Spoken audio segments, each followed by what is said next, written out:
Isang mapagpalang araw po sa ating lahat. Magandang araw at gabi po dyan sa mga silent viewers at solid supporters ng Mick Chris. May galaw shoutout po at kamusta po kayo? So yun mga kalingap, may panibago na naman po tayong pag-uusapan patungkol nga po kung saan Krista, lilipad na para sa pangarap. Grabe nga po mga kalingap, kakaibang photoshoot para sa birthday ni Krista ay kinagulat ng lahat. At yun nga po ang ating pag-uusapan, maya na lamang pero bago po yan, ay lagi kong paalala sa inyo, bago po tayo magbigay ng ating mga komento at opinion, itapusin po muna natin ang kabuuan ng video nang sa ganun nga po yakma po ang ating i-comment mga kalingap at lagi ko rin nga pong hiling sa inyo. Patuloy po nating suportahan ang madama na matubang napakaganda nga po yung ipinapakita nila sa ating mga pagbibigay saya tulong sa ating mga kababayan. Patuloy po nating suportahan at imaraton mga kalingap. Nang sa ganun nga po mas marami pa silang matulungan. Lalong-lalo na nga po dyan yung mga kapos sa pangangailangan ay malingap po nila. At syempre, wag rin po natin kalimutang suportahan ang kanilang may bahay. Walang iba kundi sina Ate Edna Vlogs at Jackie Tapia. Huwag po sana tayong magsasawang sumuporta, mga kalinga. So iyan, balik tayo sa ating pag-uusapan at tatalakayin ngayong araw mga kalinga patungkol na po kung saan Krista, lilipad na para sa pangarap. Grabe nga po itong mga palingap. Hindi nga po inaasahan ni Krista natin na ganito nga po kakaibang photoshoot para sa kanyang birthday ang magaganap mga palingap. At dahil dyan Krista natin naging emotional mga palingap dito sa ginawa nilang photoshoot, talagang napaiyak itong si Krista natin. At syempre kinagulat ng lahat itong kaganapan dito sa photoshoot para sa preparation nga po dito para sa birthday ni Krista.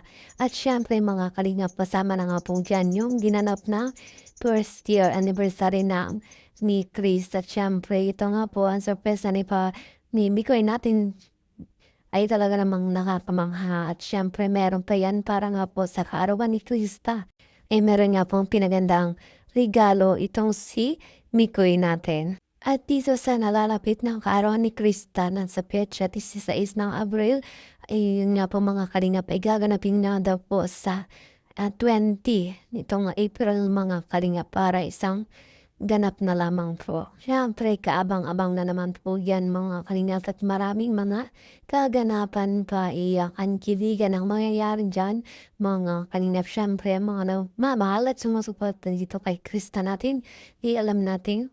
May inahandang regalo para nga po dito kay Krista sa mga solid supporters na patuloy na nag-aabang. Ito nga po talaga namang nakakatuwang isipin mga kalingap na ito nga po naranasan muli ni Krista ang maging isang ganap na special mga kalingap para nga po sa kanya kaarawan. At syempre first time nga raw po itong mangyari kay Krista, itong kakaibang photoshoot dahil noon pa nga po mga kalingap ay walang ganitong kaganapan at kapag darating nga po ang kanyang kaarawan. Kakaiba nga po itong photoshoot at talagang napakaganda ni Krista dito at ganun din itong si Kalingap ni Koy natin.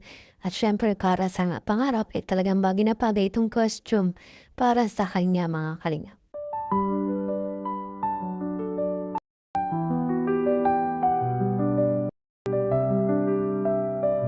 So Krista, anong sasabi mo Krista?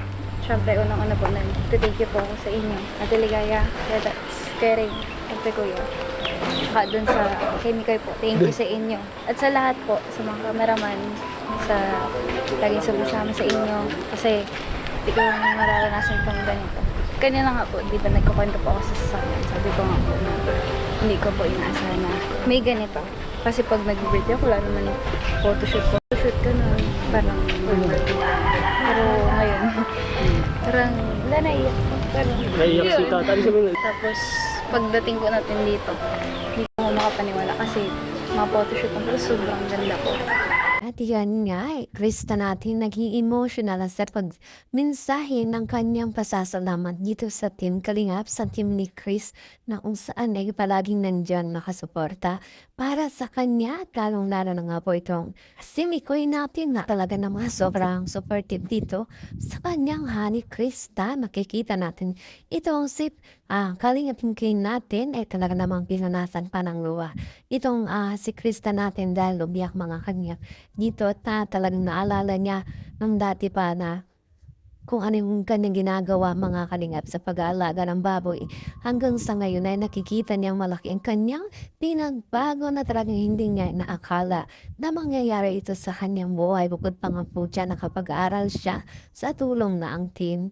Kanina pa talaga nga habang tumatagal, malaki at marami ang nagbabago sa kanyang buhay at malayo nga po talaga mararating ni Krista natin mga kalingap dahil nga po kitang-kita sa kanya na talagang sa lakas ng kanyang loob ay kayang-kaya niyang harapin ang lahat. Lalo na nga po yung mga pagsubok na dumarating sa kanyang buhay. Siyempre, andyan ang kanyang pamilya, sumusuporta, gumagabay.